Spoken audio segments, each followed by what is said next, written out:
Hello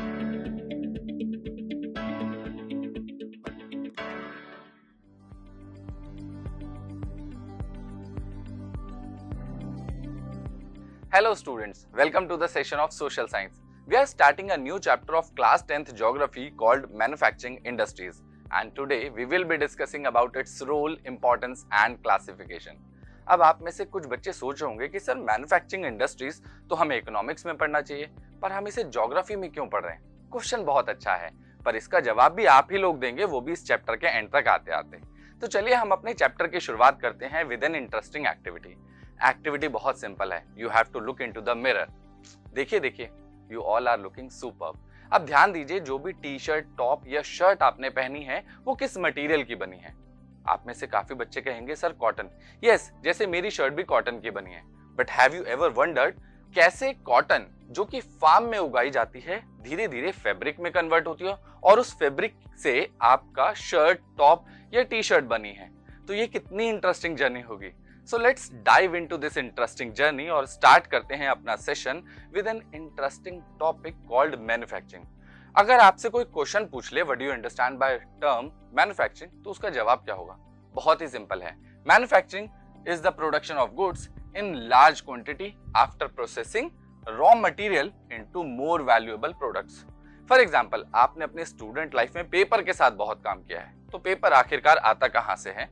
would say. इसके अलावा sugar आती है शुगर केन से।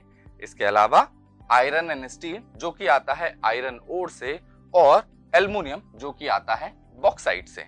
सो यहाँ पर आप देख रहे हैं कि इस इंडस्ट्री में प्राइमरी सेक्टर से आने वाले रॉ मटेरियल को कन्वर्ट किया जाता है वैल्यूएबल प्रोडक्ट्स में, और इसी वजह से हम मैन्युफैक्चरिंग सेक्टर को सेकेंडरी सेक्टर भी कहते हैं।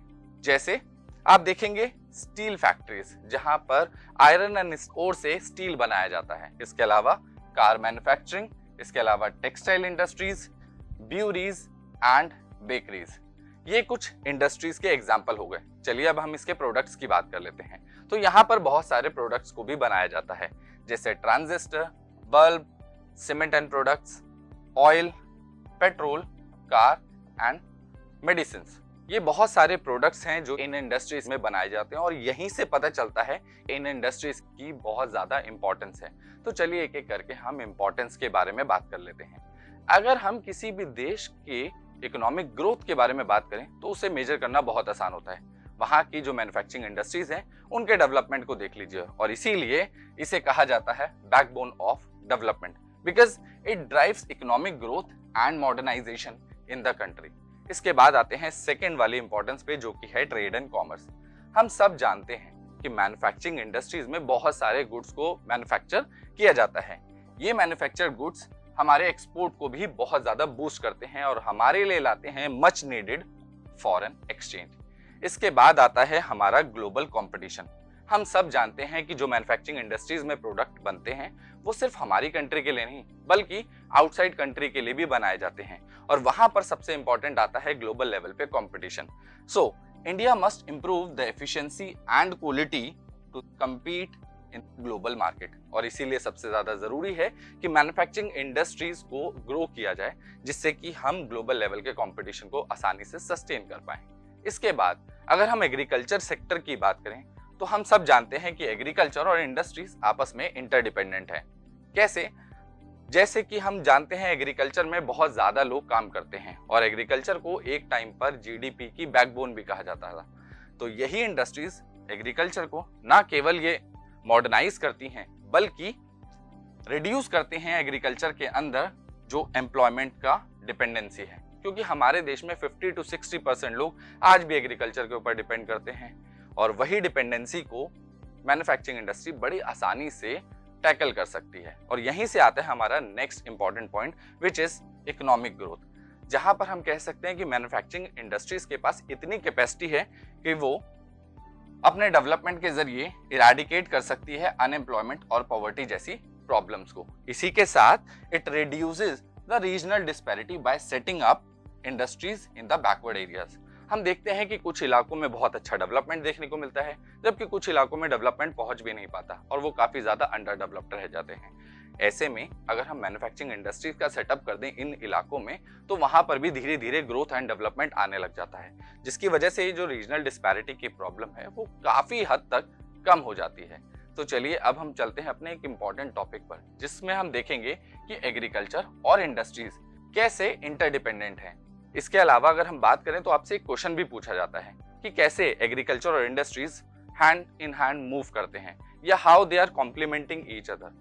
तो सबसे पहले अगर हम एग्रीकल्चर की बात करें तो आपको पता होगा कि एग्रीकल्चर के अंदर बहुत सारे टूल्स और मशीन्स की जरूरत पड़ती है। तो ये सब आता है एग्रो इंडस्ट्रीज से, जैसे कि machines, fertilisers, pesticides, PVC pipe etcetera, जो कि कहीं ना कहीं एग्रीकल्चर को एक बूस्ट देते हैं। और अगर एग्रीकल्चर का जो प्रोडक्शन है वो बूस्ट हुआ तो उससे हेल्प मिलती है मैन्युफैक्चरिंग इंडस्ट्रीज को, क्योंकि वहां से उनका प्रोडक्शन काफी ज्यादा एफिशिएंट हो जाता है। बहुत सारी इंडस्ट्रीज होती हैं जिनका रॉ मटेरियल डायरेक्टली एग्रीकल्चर से आता है, और अगर एग्रीकल्चर बूस्ट करेगा तो वो इंडस्ट्रीज भी इनडायरेक्टली बूस्ट ही करेंगी। तो यहाँ पर हमें एक रिलेशन देखने को मिलता है मैन्युफैक्चरिंग इंडस्ट्रीज और एग्रीकल्चर का। तो अब हम चलते हैं अपने इंपॉर्टेंट टॉपिक पे, जहां हम देखेंगे कि इंडस्ट्रीज तो बहुत सारी हैं पर उनका क्लासिफिकेशन करना भी बहुत ज्यादा जरूरी है। जैसे आपने देखा होगा कि आप लाइब्रेरी में जाते हैं तो सेग्रीगेशन आपको देखने को मिलता है, ठीक वैसे ही हमारी इंडस्ट्रीज भी बहुत सारी हैं जिनको हमें सेग्रीगेट करना पड़ता है। तो यहाँ पर हमने कुछ बेसिस बनाए हैं जिसके बेसिस पे हम उनको सेग्रीगेट करेंगे, जैसे कि on the basis of raw material, on the basis of its role, on the basis of capital investment, on the basis of ownership and on the basis of bulk and weight। चलिए इन्हें एक एक करके समझने की कोशिश करते हैं।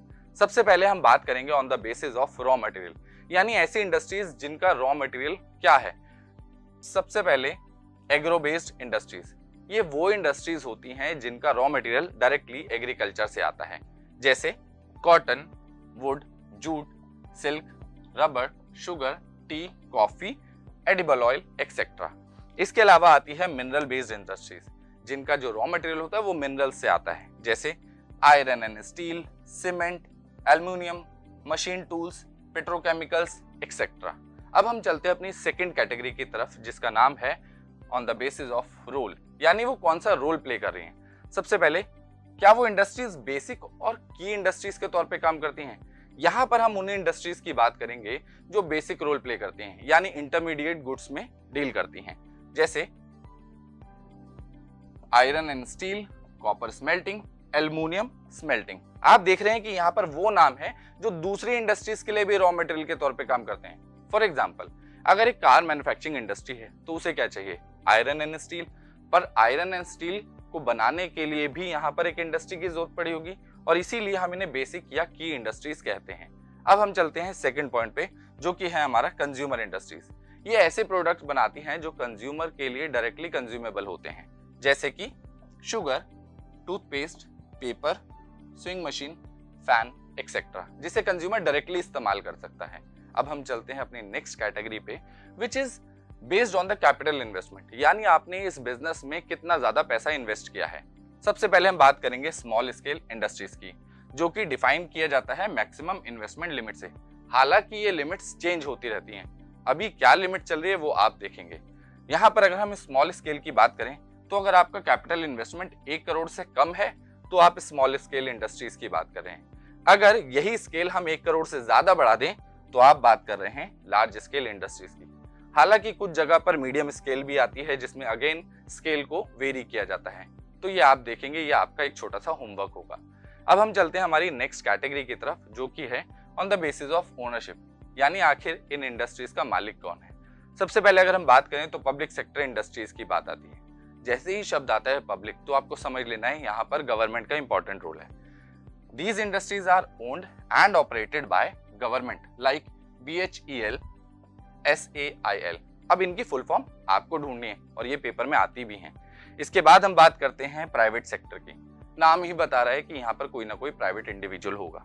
So this is owned by individual और ग्रुप लाइक TISCO, जिसको हम टेस्को भी कहते हैं, Bajaj autos and Dabur industries, और ऐसे बहुत सारे एग्जाम्पल हैं। इसके बाद आते हैं इसी के अंदर जॉइंट सेक्टर इंडस्ट्रीज, जहां पर आप जॉइंट वेंचर देखेंगे। This is jointly run by the state, जहां पर गवर्नमेंट भी होती है इसके अलावा प्राइवेट इंडिविजुअल्स, जैसे कि एग्जांपल के लिए ऑयल इंडिया लिमिटेड। इसके बाद आती है कोऑपरेटिव सेक्टर्स इंडस्ट्रीज, जहां पर आप देखेंगे कि बहुत सारे इंडिविजुअल्स आपस में ही ज्वाइन करते हैं, which is owned by the workers और the suppliers, like sugar industries in Maharashtra, coir industries in Kerala. यहाँ पर आप देख रहे हैं कि जो इंडस्ट्रीज में काम करने वाले अलग अलग इंडिविजुअल्स थे, वही आपस में ज्वाइंट हो गए और एक बहुत बड़ी इंडस्ट्री को सेटअप किया। इसका कोई और एग्जाम्पल भी हो सकता है, वो आप सोचेंगे। अब हम चलते हैं हमारी नेक्स्ट कैटेगरी में, जिसमें आता है on the basis of bulk and weight. ये इंडस्ट्रीज वो हैं जहां पर रॉ मटेरियल और प्रोडक्शन दोनों की ही बात की जाएगी, यानी आपका रॉ मटेरियल का वेट कितना है और जो आप प्रोड्यूस कर रहे हो उसका वेट कितना है। तो यहाँ पर हम सबसे पहले बात करेंगे हैवी इंडस्ट्रीज की, जिसमें use heavy raw materials and produce heavy goods like iron and steel. इसके अलावा लाइट इंडस्ट्रीज की बात करें तो they use light raw materials and produce light goods like electrical goods. तो ये थी वो इंडस्ट्रीज जिनकी हमने बात की। हालांकि इंडस्ट्रीज बहुत सारी हैं, हम इसी तरीके से उन्हें कैटेगराइज करते हैं जिससे हमें उनको समझना बहुत आसान हो जाता है। सो देखा आपने कि ये मॉडर्न इंडस्ट्रीज हमारे लिए कितनी ज्यादा जरूरी हैं, because these manufacturing industries drive progress and economic stability for any country. तो है ना मजेदार चीज। अब इस मजेदार सेशन को हम एंड करेंगे एक मजेदार टास्क के साथ। टास्क बहुत सिंपल है कि आपको रिसर्च करना है और लिखना है what is the meaning of manufacturing industry and why it is considered to be the backbone of economic development. आपको कम से कम इसके 2 रीजन लिखने हैं। इसके बाद अगला question, agriculture and industry move hand in hand. ये मैंने आपको अभी अभी समझाया था, तो इसका भी आंसर अच्छे से विद रीजनिंग देना है। मैं मिलता हूं इसके नेक्स्ट सेशन में। Till then keep learning and keep smiling.